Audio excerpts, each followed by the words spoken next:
Halo teman-teman, di sini saya akan menjelaskan tentang maskulinisasi ikan cupang atau beta splendens menggunakan air kelapa melalui metode perendaman embrio. Berikut merupakan jurnal yang digunakan sebagai acuan dalam pembuatan video ini.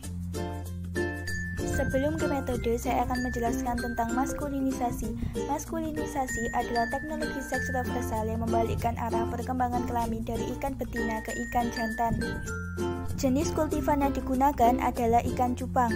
Tujuan daripada maskulinisasi ikan cupang adalah dikarenakan penggemar ikan hias ini lebih menyukai ikan jantan daripada ikan cupang betina. Karena ikan cupang jantan memiliki nilai estetika dan warna yang lebih menarik. Ikan cupang jantan memiliki warna yang mencolok, sirip panjang, dan ukuran tubuh lebih kecil dibandingkan dengan ukuran cupang betina, dan juga harga yang relatif lebih tinggi. Bahan alami yang dapat digunakan dalam maskulinisasi ikan cupang yaitu air kelapa. Air kelapa dipilih karena mengandung kalium yang tinggi. Kalium berperan merubah kolesterol yang terdapat dalam semua jaringan tubuh anak ikan menjadi prognenon dalam maskulinisasi. Penggunaan air kelapa pada perendaman larva ikan cupang mendapatkan hasil anakan jantan hingga 93,3% menurut Supriyadi 2017. Penggunaan air kelapa dalam proses maskulinisasi ikan cupang pada fase embrio untuk melihat seberapa besar tingkat presentase keberhasilan anakan ikan cupang jantan yang direndam dengan air kelapa pada stadia embrio. Selain itu, bahan dan alat yang digunakan yaitu ikan cupang jantan dan betina masing-masing 8 ekor, Artemia sp, Daphnia sp, air kelapa hibrida, toples, pH meter, diometer, dan aerator. Metode maskulinisasi ikan cupang. Metode yang pertama adalah persiapan wadah pemeliharaan dan perendaman. Persiapan wadah terdiri dari pembersihan toples, kemudian toples direndam dalam larutan pK dengan konsentrasi 1 gram per liter. Setelah dibilas dengan air bersih dan lakukan pemasangan label pelakuan sesuai dengan rancangan. Metode yang kedua adalah pemijahan induk. Pemijahan dilakukan secara alami dengan rasio 1:1 sebanyak 8 pasang. Induk betina dan jantan dipisahkan terlebih dulu dalam satu toples. Pemisahan induk dilakukan sampai induk jantan membuat busa-busa di daerah yang diberi substrat di permukaan air sebagai tanda siap pemijah. Setelah induk jantan membuat busa-busa di daerah yang diberi substrat, induk betina kemudian disatukan dengan induk jantan dalam satu toples.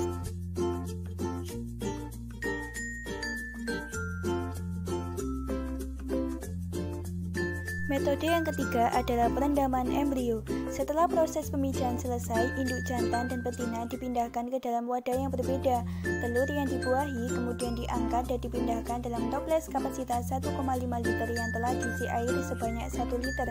Proses pemindahan embrio menggunakan sendok makan yang bertujuan untuk mengurangi tingkat kontak fisik pada embrio. Perendaman embrio dilakukan selama 12 jam. Jumlah embrio yang digunakan pada setiap ulangan perlakuan adalah 30 embrio. Metode yang keempat adalah pemeliharaan larva. Telur yang telah menetas kemudian dipelihara selama 45 hari. Larva diberi pakan berupa pakan alami Artemia sp dengan kuantitas 8 individu per larva. Kemudian dilanjutkan pemberian Daphnia sp dan Tubivex sp. Pemberian pakan dilakukan setelah kuning telur sudah hampir habis. Pemberian pakan alami dilakukan sebanyak 3 kali sehari dengan metode ad libitum. Metode yang kelima adalah identifikasi kelamin ikan. Pengamatan kelamin ikan cupang dilakukan dengan cara melihat bentuk morfologi ikan tersebut.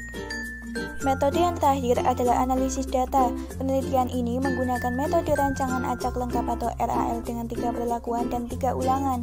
Perlakuan yang diberikan adalah dosis perendaman air kelapa yang berbeda pada embrio ikan cupang. Adapun konsentrasi air kelapa yang digunakan adalah 0% atau B0, 10% atau B1, dan 20% pada B2. Analisa yang digunakan adalah ANOVA dengan nilai alfa 1%. Hasil maskulinisasi ikan cupang. Hasil presentasi penetasan telur. Analisis sidik ragam menunjukkan bahwa pemberian air kelapa pada perendaman embrio ikan cupang berpengaruh sangat nyata terhadap presentase penetasan ikan cupang. Presentase penetasan telur ikan cupang pada perlakuan P0 berbeda sangat nyata lebih tinggi dibandingkan dengan presentase penetasan pada perlakuan P1 dan P2. Data kelangsungan hidup ikan cupang selama pemeliharaan pada tabel 2. Perendaman embrio ikan cupang tidak berpengaruh nyata terhadap kelangsungan hidup ikan cupang.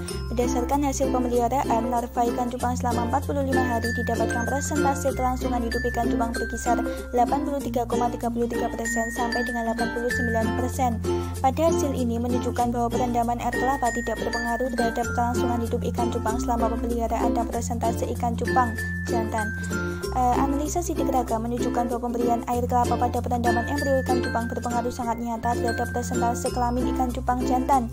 Persentase kelamin ikan cupang jantan pada perlakuan P2 berbeda sangat nyata lebih tinggi dibandingkan dengan persentase ikan kelamin jantan pada perlakuan P0 dan tidak berbeda nyata apabila dibandingkan dengan perlakuan P1. Pada penelitian ini dapatkan persentase kelamin jantan terbaik yaitu pada presentasi P2 yaitu dengan presentasi cupang jantan sebesar 91,06%. Berikut ini merupakan tabel kualitas air selama pemeliharaan ikan cupang. Kesimpulan, penggunaan air kelapa pada maskulinisasi ikan cupang atau beta splendens menggunakan metode perendaman embrio memberikan pengaruh sangat nyata terhadap presentasi ikan cupang jantan, namun tidak berpengaruh nyata terhadap tingkat kelangsungan hidup ikan cupang.